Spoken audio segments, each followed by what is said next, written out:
Thank you so much. I am always amazed that I'm standing in a church doing a lecture. I called my mother last night and I said, she's over 80 years old, and I said, Mom, I'm going to be speaking at a church tomorrow. And there was a long pause and she said, are you studying to be a priest now?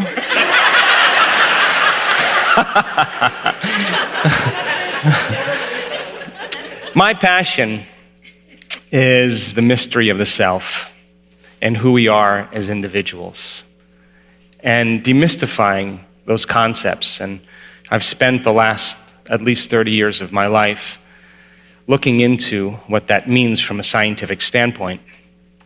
And I think that truly science is the contemporary language of spirituality. I think science is the language of mysticism. And I'm not one of those people, and have never been one of those people that take things at face value, that I have a passion to investigate, and it helps me close the gap on a personal level to understand who we are.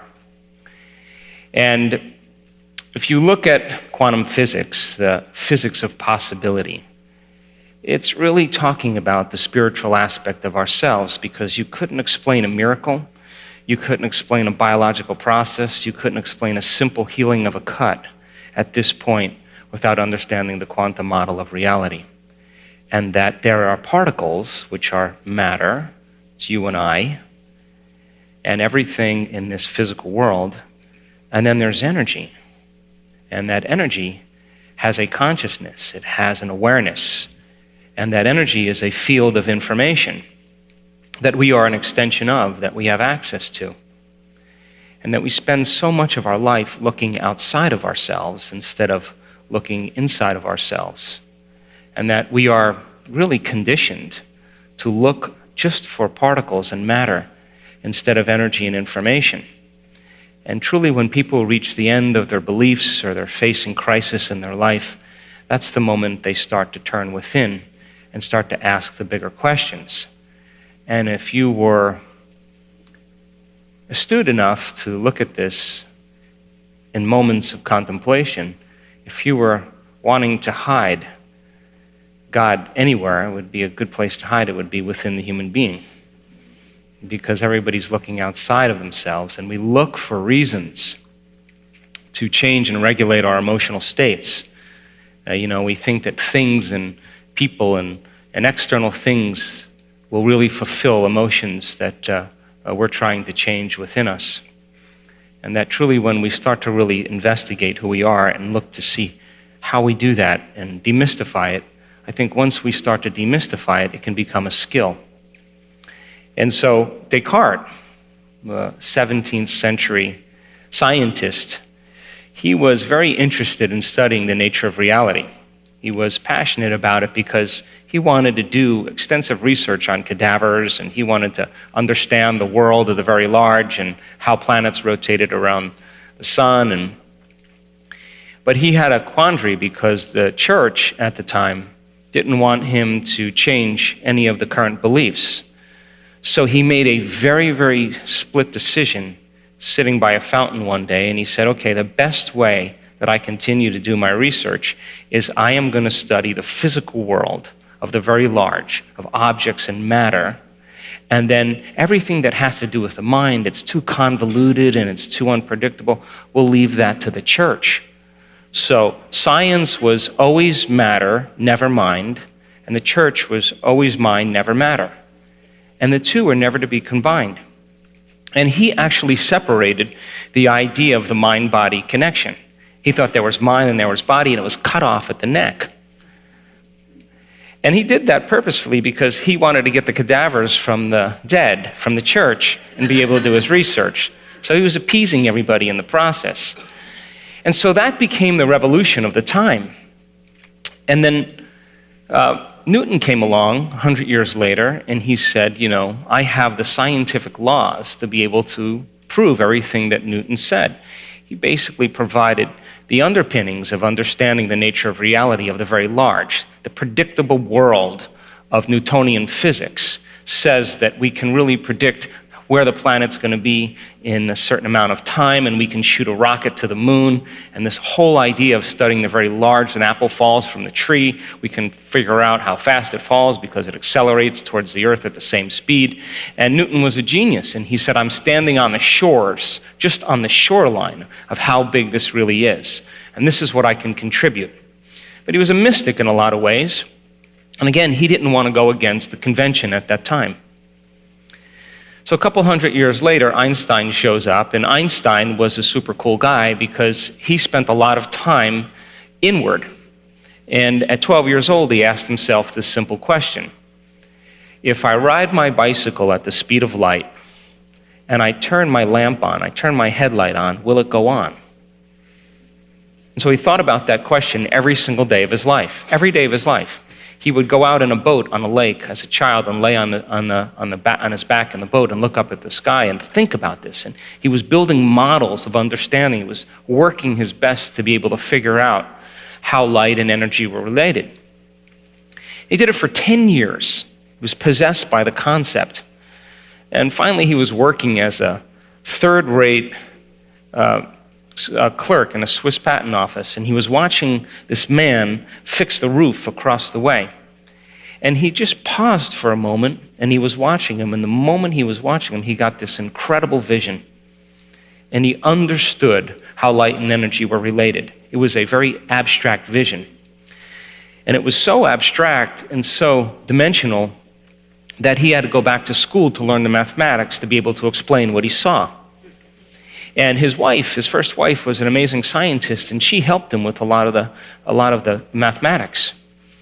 And so when Einstein began to figure it out, he narrowed it down to that one simple equation that E equals mc squared. Energy and matter related, and the currency converter is the speed of light. And so it became very interesting because when Einstein published his papers on relativity, he didn't say like, hey, this person said this and this person said this, and I'm going to footnote this person do that. He just said, ladies and gentlemen, this is how it is. And it rocked the scientific community because he didn't really need anybody else as a reference. He had a discovery, and his discovery was so unique. And his brain really was wired for the understanding of light, and light was the ceiling of this reality. And so Einstein and Planck started doing these really interesting experiments where they were taking energy and they were putting energetic impulses into metals. And what they were looking to see is if electrons behave the same way as the very large. In other words, when an apple falls from the tree, it falls in a very specific way. It falls towards the center. It falls towards the larger body. So he reasoned, well, if we disturb electrons, and him and Planck were doing these experiments, if we disturb these electrons, then they should fall just like an apple falling from the tree towards the nucleus. It should be predictable, just like it's predictable in Newtonian physics and classical physics. Well, when they started disturbing the electrons, something very unusual happened. The electron gained energy, then it lost energy. And it gained energy, and it lost energy. And it gained energy, and it lost energy. And instead of it falling like a ball rolling down a hill, it was like a ball rolling down steps. And all of a sudden, they became very aware that the subatomic world, the very tiny, didn't behave like the very large world. And so then they started to look for the electron. They started to try to measure it. And everywhere they looked for it, it appeared. And when they turned their back on it and they no longer looked to measure it, it went from a particle that collapsed, called collapsing the wave function, back into energy. Now, this was a revolutionary moment because this meant that subjective mind, your mind has an effect on the objective world, that mind and matter are somehow correlated. And so this birth of quantum physics came along, and this quantum physics experiments say that you cannot do a quantum physics experiment without an observer around. In other words, a mind always has to be present because it will influence the outcome. You with me? So now, that invisible field of spirit, that invisible field of information and energy, somehow you, as an individual, can influence the nature of reality with your mind. So now Einstein had a lot of trouble with this because he said, God doesn't play dice and it doesn't work like this, but his brain was wired for light. And so he had the abstraction and he was getting the download of information, understanding the field of light. And the quantum physicists were saying, well, actually, there's a field of information beyond space and time, beyond light, where everything is unified. And you can take two photons that have been somehow related in a specific atom and shoot them to the opposite ends of the universe. And the moment you affect one photon at the exact same time, the other one is affected. So they were being connected or affected in a realm faster than the speed of light. In other words, it would take time if you affected one for the other one to be affected. But if they were beginning to be affected at the exact same time, they were connected in a realm beyond physical reality. Are you with me? And so when the movie What the Bleep came out, and we basically made an effort to show that your mind has an effect on reality, and that in order for you to begin to change your reality, you got to change your mind and change the way you live your life. And we wanted people to become inspired by the process of creation, really give it a shot.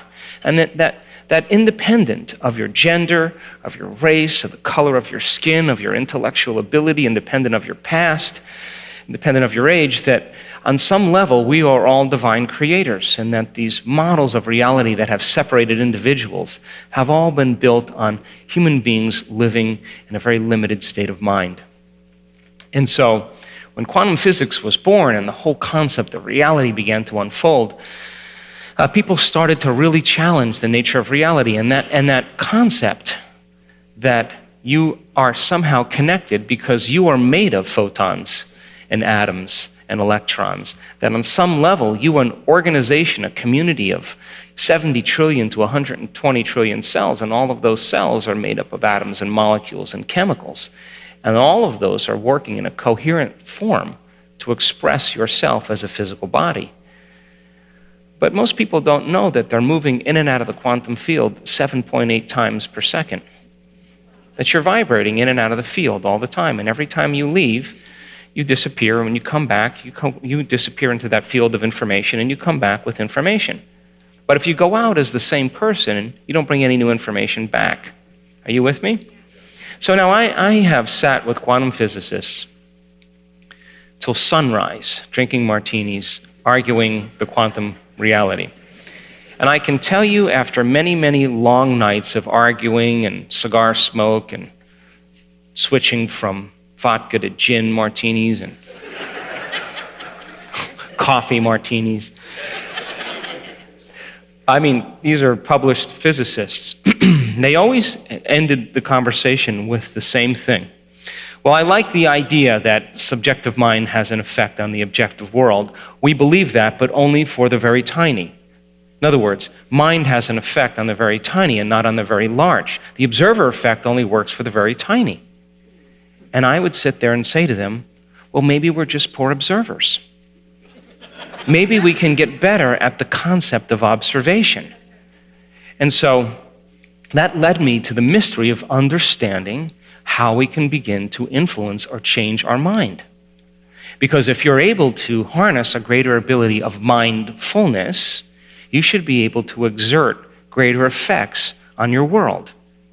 And if you can begin to observe a vision that represents a future, and you can hold steadfast to that vision, and you can see that vision clearly in your mind, and every day you understand where you place your attention is where you place your energy, then you would be investing your energy into the future.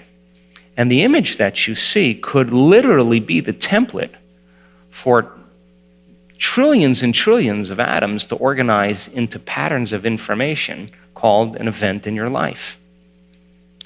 And so, but it's not enough to just have a clear intention, because clear intentions have very little effect on the nature of reality. That the driving force that couples the co-maiden, the handmaiden to all of that is an elevated emotion. That when people start to open their hearts and they move out of those limited states of anger and frustration and prejudice and impatience and hatred and judgment and fear, it's those emotions that cause us to feel more like matter and less like energy, separate from that field. The very nature of those chemicals cause us to define reality with our senses as materialists. So we're only looking for the particle instead of possibility. But when you start to open your heart and you go contrary to the jungle, because it's not a good idea to open your heart when there's predators and danger out there. And this is what mystics and the great charismatic leaders have talked about for many, many years, is that you have to lay down the very thing you used your whole life to get what you want for something greater to occur. You have to begin to do what's unnatural. And so when you combine that clear intention with an elevated emotion, it is the elevated emotion that begins to amplify the field around your body. And in that moment, you become more energy and less matter. And if you understand then that the emotion then is the handmaiden to the creative process, that means that you would have to feel whole before your healing. That would mean that you would have to feel abundance before your wealth. That means you would have to feel awe before the mystical moment. That would mean you'd have to feel love before your new relationship. That would mean you'd have to feel empowered before your success. And that means then when we do this properly, then we're no longer functioning as materialists. We are literally function as quantum minds. And so the research now has proven, and we've done enough research in our own studies as well, that you can change your brain. And that when you begin to go inward, and you look at the garden of your mind, you have to look at, before you plant a new garden, those plants from the past, from last year. You got to look at the weeds that have grown because you haven't been paying attention. You got to look at those rocks that have sifted to the top that represent your emotional blocks. You got to look at those trees that need some pruning. You got to look at that soil that's become hardened and rigid, fixed and habituated. And you have to light a match in a dark place, and you got to begin the process. And pulling out the weeds that are the old thoughts that slip by our awareness takes awareness. And consciousness is awareness, and awareness is paying attention. We have to look at those rocks that have sifted to the top and remove those emotional blocks. Because we can. We have to pull the past away. We have to tenderize and break down the rigidity of that soil. And now it's time to plant a garden. And it takes time for the garden to grow. It takes attention to nurture it. It takes paying attention to those weeds that want to come up. And every season, you're going to have to prune it. And every season, you're going to have to care for it. And there's never an end to the garden that we grow. And so you, subjective mind, have a consciousness, because the brain will never change the brain. And I've studied it enough times to tell you that the mind will never change the brain, because the mind is the brain in action. But who's doing the changing of the brain and the mind? And it's that nasty 13-letter word that scientists hate called consciousness. You, the immaterial aspect of you, that individual journeyman or journeywoman on the journey back to source, using a brain and body to produce different levels of mind. And only when you're truly conscious and truly aware are you beginning to affect the nature of reality. And taking small moments in your busy life to understand that when your consciousness merges with a greater consciousness, when you're connected to source, you will emulate the divine. And how would the divine live if it was you? Thanks for listening.